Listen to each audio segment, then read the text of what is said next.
Okay, Danya, so really what we've said here is that based on your numbers that you've just given me, that you need $1 million worth of life insurance. Okay, now that's broken down from these 6 basic needs from cash needs at death, and then the remainder is coming from the income replacement for your beneficiaries. Do you agree with these? How do you feel about these numbers? Do they make sense?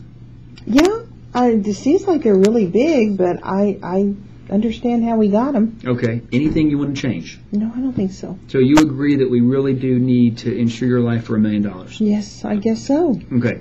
When we get to this stage of the planning with our clients, really we want to step into an education role for a minute, because what we know is that there are 2 basic types of life insurance, and we can solve this problem with one of 2 ways.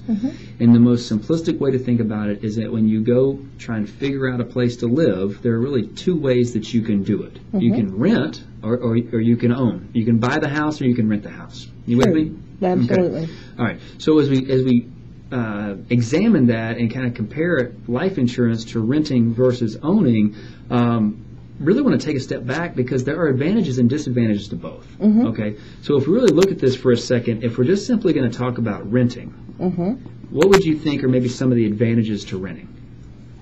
Well, it's not as expensive. Absolutely. Low initial cost. It doesn't take a lot of money to get into a rental property. There's no major down payment. There's no significant upfront cost. You don't have to be approved for the loan. It's just, hey, I've got the money, I'm going to get into the product, and it's going to provide me shelter immediately. Okay. Absolutely. What else jumps off the page that would be a positive? Well, you just have to sign a relatively short lease. Yeah, exactly. It's normally, the way I summarize that, is a short-term commitment. True. You don't normally plan on renting for the rest of your life, right? True.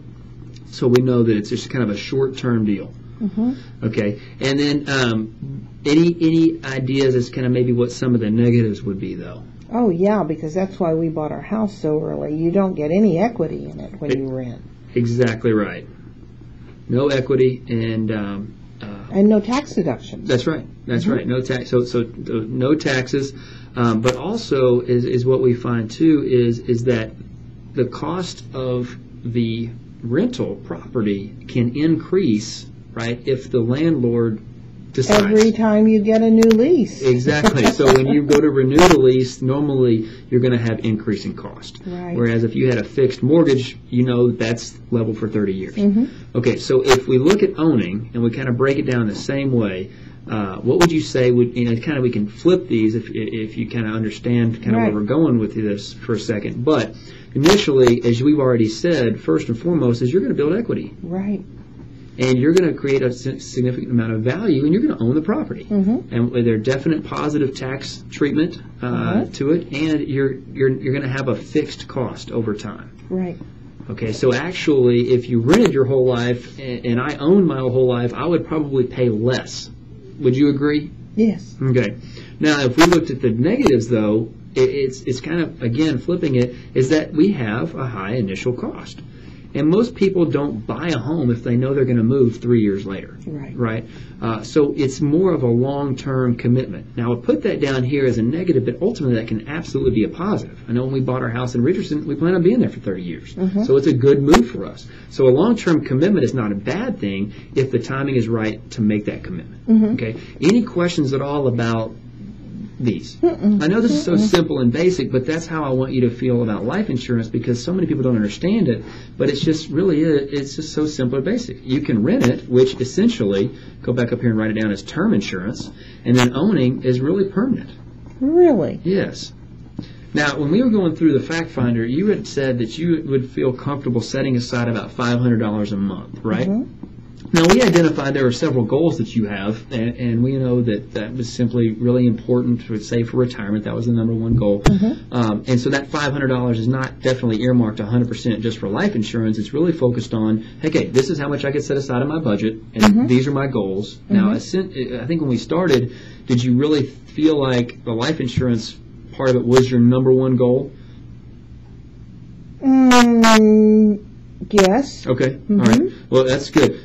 Most people, it can go either way on that. But the reason why I kind of go down this direction is that because there's a significant amount of equity and such favorable tax treatment that can exist inside of a permanent life insurance policy, we can kind of almost combine the two.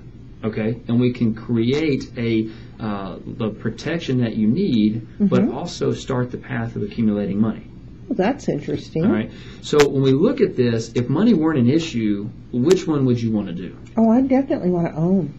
And that's what all of our clients say.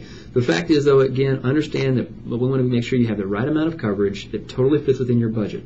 So what I'd like to do is I'd like to kind of prepare some options for you and come back so that we can really look at making sure that we have enough coverage, but with the combination between the term and the permanent that really makes your budget work. Would that be okay? That'd be great. Okay, now in the meantime, what we need to do is we need to go through the underwriting process. So what I'd like to do is get your signature just to authorize the underwriting, because the underwriting takes about 3 weeks, and that will allow 3 to 6 weeks depending upon the depth of it, but that will allow us to know exactly what the rating is, and there are 27 different ratings, and so I'm not going to go into all that detail, but just know that we're going to come back with the exact rating and have the exact cost of the insurance that we will be able to then figure out how much you want to contribute to permanent and how much you want to contribute to term. Does that make sense? Sounds good. Okay. Now, fast forward, we're meeting again to close. Okay, so let's just kind of look at these numbers, Danya. Here what you'll see on the term, on what I put together was this multi-product comparison, and this right here is the permanent. Okay, and so after 21 years, you would have paid in X dollars in term, and 21 years, you would have paid in X dollars of permanent. Okay, so again, what we're going to do is we're going to combine this, and we're going to create a $250,000 permanent plan with a $750 term plan. And so this total cost is going to be about $425. And then what we're going to do is we're going to take this other $75 and just put that into what we call the operator that's going to allow you to just accumulate more money. So what you see here, what's important to take away is this $750,000, we're going to convert this to the permanent and upgrade it as soon as we can. Okay. Okay. So you had as soon as the it's kind of like a rent-to-own concept, if you will, in that at any point in the next 10 years, we can convert it and upgrade it over without any underwriting. Oh, great. Does that make sense? That makes great sense. Great. So I need your signature here, and then if you can just make the check out to Miracle Life for $500, we'll be good. Great.